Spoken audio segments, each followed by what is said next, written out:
Hey, friends, and welcome to another episode of the podcast, this time brought to you by the law offices of David Carrier. And on this episode, we're talking about life planning with David Carrier himself.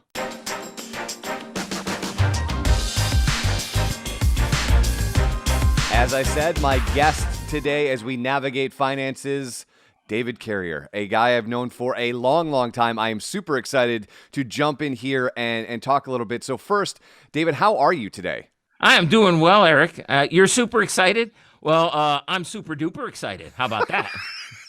This is how we're gonna do it. Okay, that's fine. We'll just one up each other for the entire length of the conversation. I'm a lawyer, man. I went to law school. Twice I went to law school. What do you want? But David, there's a couple things I want to talk to today. Number one, sure. I certainly want to get to the three pillars of what David Carrier Law does for their customers, for their clients. And number two, I want to talk a little bit about how people are thinking about money now, coming out of a global pandemic. And, right. I want to get into the blog post that you just put up. You are putting up an absolute insane amount of content. So if people want to know more about this, your website is an excellent source, as is the YouTube channel. Both of those things, I found a wealth of information, and I think the work that you're doing is incredible. But let's start with the blog post that you just put up that was talking about kind of not being a pathetic victim and instead shifting that mindset and understanding, that I'm going to protect the things that I've worked very hard for because I feel like I'm in a system where it's trying to take all that stuff. Right. So it's been 31 years I've been after doing this kind of thing. And you're always thinking, well, what is it? What is this really all about? Really, what's the big idea? What's the big picture? Why do folks work with us? Right. And this is the pity, sympathy, respect is the fundamental, right? I mean, you've worked really hard. You put in the overtime. You did the stuff nobody wanted to do on the job. You saved. You didn't go to the casino. The kids want to go to McDonald's. You say, forget about it. We got hamburgers at home, right? You did all the things to put yourself in a strong financial position. And you worked with financial advisors, money folks, who are simpatico with you, who get it. It's not, we're going to hit a bunch of home runs because that's how you get a bunch of strikeouts. Instead, you've built 401k, 403b, thrift savings plan, whatever it is, working with your financial advisor, wisely tending the garden, being a good steward. You've done all that stuff. You weren't looking for the, jackpot at the casino. Now, there are people doing that. There are people who didn't contribute a nickel to their 401k. And when they get older and they need long-term care, then Medicaid pays for that, but they're kind of pathetic. And the problem is that you're going to wind up exactly in the same situation, right? Because your financial advisor is tending the garden, adding to the bountiful harvest. You're comfortable. Things are going well until Alzheimer's, dementia, Parkinson's, physical disability, ALS. I mean, these things are realities. 70% of folks wind up in long-term care. That's the government says. If you're 65, 70% chance, and a 20% chance of being in that care for more than 5 years. That's what breaks the middle class. So you go from having savings, house paid off, maybe a single wide, you know what I mean, on the lake, a cottage, Yep. You know what I mean? Yeah. It smells musty, but hey, it's ours. Yes, all that. Every fall we're pouring, you're thinking now, right? I better get the antifreeze to put down the toilets, right? Yes. We're going to be closing that place up, back to school and all. So you're there, right? Until you need long-term care. And then there goes the cottage. There goes the life savings. And, those people who kind of watched you maybe with a little bit of envy because you were doing the good thing. Now they're all cluck, cluck, cluck, tisk, tisk, tisk. Oh, poor Eric. Oh, isn't it so sad? And they ask you, too bad you can't go to the cottage anymore. Oh, too bad this, too bad that. You become an object of their pity. Well, see, sympathy is different, right? Sympathy is the love that friends have for one another, for being in a tough spot. It's not pity. Pity is different. Pity is when other people view you as pathetic. And you've worked your whole life not to be pathetic, not in your own eyes, not in the eyes of anyone else. So I'm not talking about sympathy. I'm talking about that, oh, poor you, which is not a genuine thing at all. It's just it's putting you down. So what if you can respond to those people with, hey, guess what? Actually, we still have a cottage. We were there this weekend. Yeah, the hydrangeas are looking wonderful. And, but yeah, I know it's too bad that Debbie is in the long-term care and all the rest. But, we got it handled. We got the at-home care. We got this help. We got that help. And, things look fine. Pity turns to respect. You did the right thing. You did the right thing with the savings. You did the right thing with the financial advice. You did all those things correctly, but you also handled the rest of the story, the rest of it, which is, how do I avoid nursing home poverty? How do I get services, not in a nursing home, but at my home, delivered to the home? That's what this is all about. And that's why I say it's pity. You don't want that. You hate it.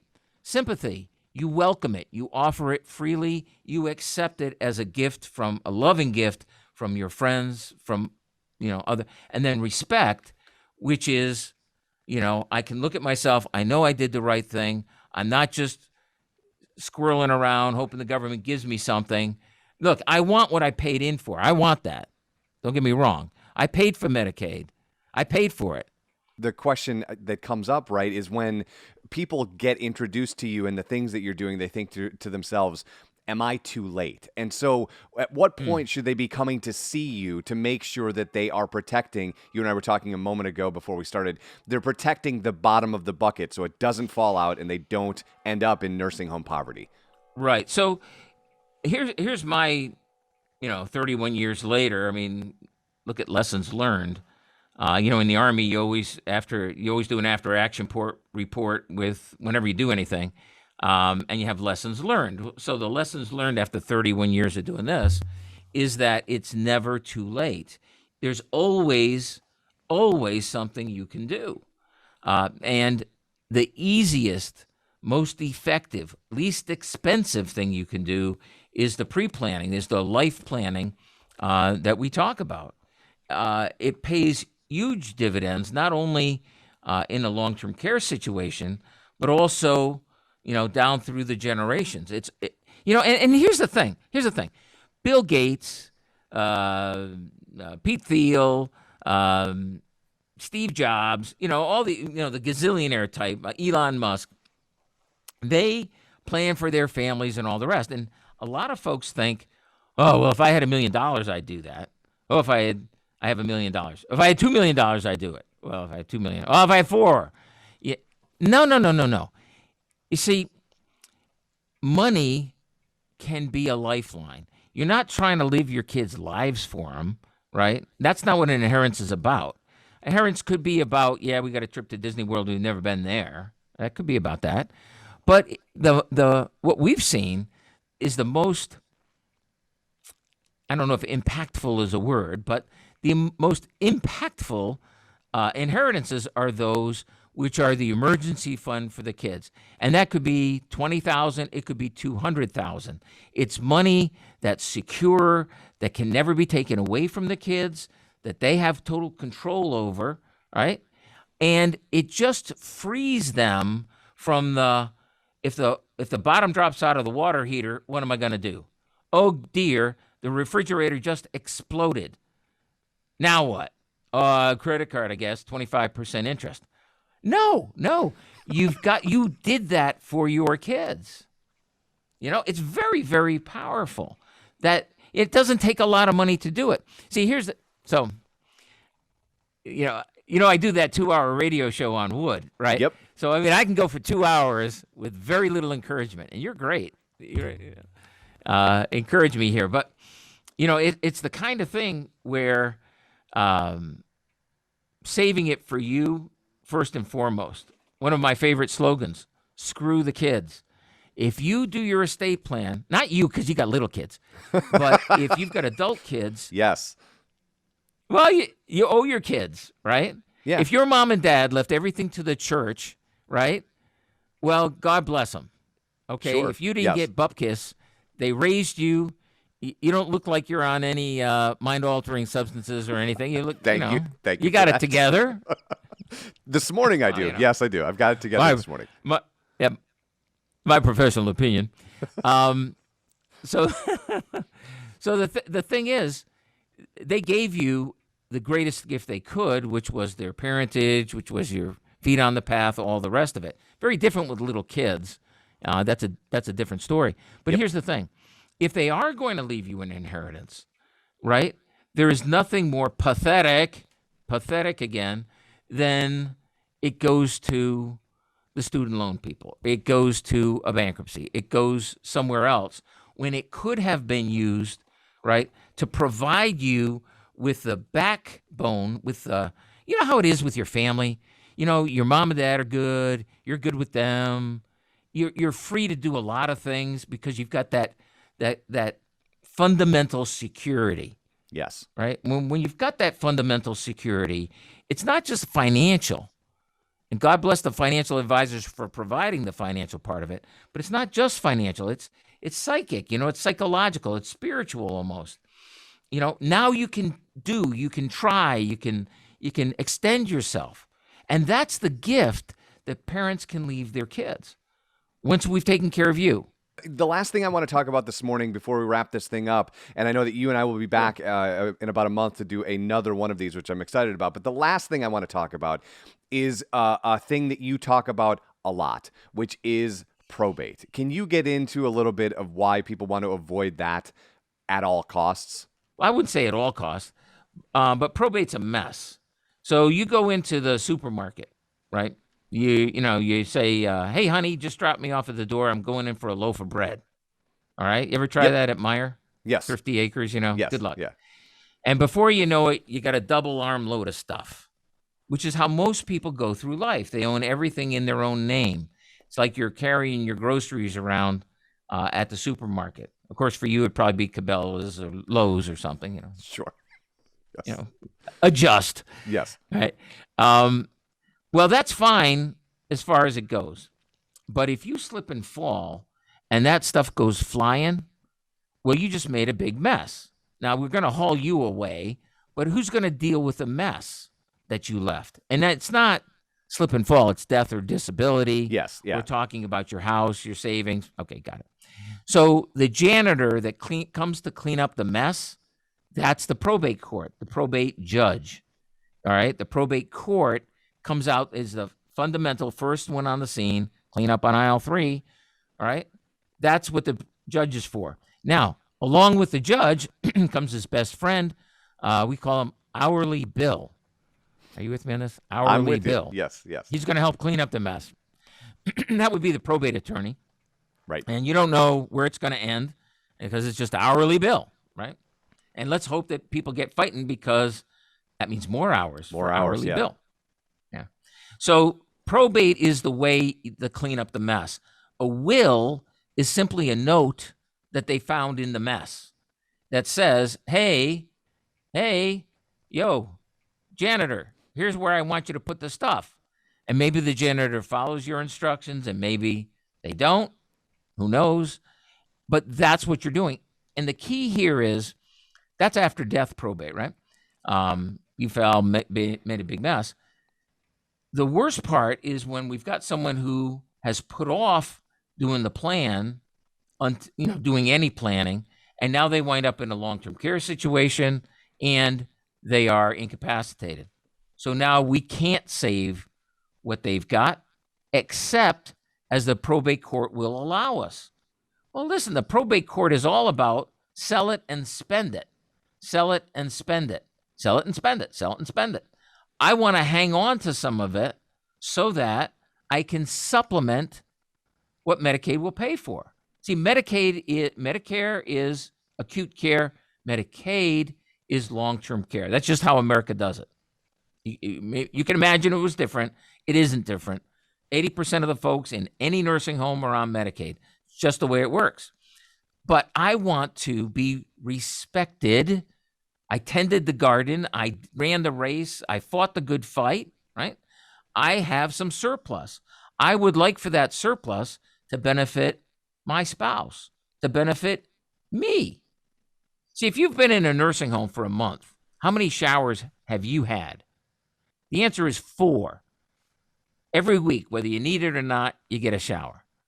And your clothing goes in a vat with everyone else's clothing and organic material. I know this is a family show, so I'm not going to go into more detail Yep. about the organic material. All right? Got it. Yep. And maybe you get your clothes back, and maybe you don't. And frankly, probably you don't. Right? Oh, plus you've got a roommate that likes to sing "Tiptoe Through the Tulips" or the Battle Hymn of the Republic. You choose at 3 a.m. Well, if I've retained your savings, if you've retained the money that you've been such a good steward of, if you retain it, now I can buy a private room. Now I can buy and pay for a certified nursing assistant to stand guard every. Now, Eric, are you a morning shower person or an evening shower person? I am a morning shower person. So you're going to hire the CNA to show up in the morning. Other people are evening shower people. Do you see? Yes. If you have the money, you can pay for this stuff. We want you to pay for this stuff. Why not? Okay? Why shouldn't you enjoy the fruits of your labor? That's but the whole probate thing is, oh, no. Spend full fare, get rid of it all, and then when you're on Medicaid, you'll just get what everybody else gets. Even though you lived your life. See, here's the thing. If you've got life savings in 21st century, right? It is, yes. Yeah, the 21st, okay. Or is it the 22nd century? I don't know. Anyway, whatever century it is we're in. You're in a spend. I mean, that's all the messages getting beamed at you, right? Yep. And you didn't do that. You lived your life differently. You were the good steward. You were the person who looked out, who looked ahead. And the way the system is set up, you don't get any benefit from it. You don't. Life planning is all about making sure that you and your family enjoy the fruits of your labor. Now, you need the financial advisor, right? They're the person who comes, till the soil and all the rest of that stuff to grow the funds. Very, very important. But as you say, you've got a bucket of money here. What happens when the bottom falls out? We're going to prevent the bottom from falling out. That's what the life plan is all about. All right, David Carey, if people want to reach out to you, what is the best way to get a hold of you? If you give us a call, it's 800-800-800-317-2812. We're statewide. As I was saying before we got started, I'm kind of a one-trick pony. You know what I mean? For me, it's all about defending the middle class. It's all about you retaining what you have earned, about getting a fair shake. I don't think the middle class gets a fair shake. I think you've got wealthy people who've got it made. I think you've got people with no assets who don't have to pay for it. And I think you're the ones paying, the middle class. Those are the ones who pay for everything. Well, why should you be impoverished? Just give me the deal you're giving that other guy. That's all I'm asking for. I paid in. I'd like a little bit of payback. And I would like to use my savings to increase, to get the things I want. Sometimes people say, well, why should your clients get whatever they want? Because they earned it? Absolutely. Because they cut the vacation short? Because they took the overtime? Because they did the extra stuff? That's why. Look, I believe, I have no issue, faith saves, right? You can't earn the kingdom of heaven through good works. I have no argument with that. But we're not on that side of the great divide. We're on this side. And on this side, right, until we get to paradise, faith alone saves, I get it. On this side, though, good works should have good consequences, right? You need to lock them in. You need to understand how the system works. Yes, grow your wealth, grow your life savings with your financial advisor, right? Yeah, absolutely. But then hang on to it. in the face of a 70% chance, 70% chance that you're going to need long-term care. Just seems like common sense to me. It absolutely does, my friend. David Carrier, as always, it is a pleasure. Cannot wait to do this again soon. Have an awesome day. Thank you, Eric. You too.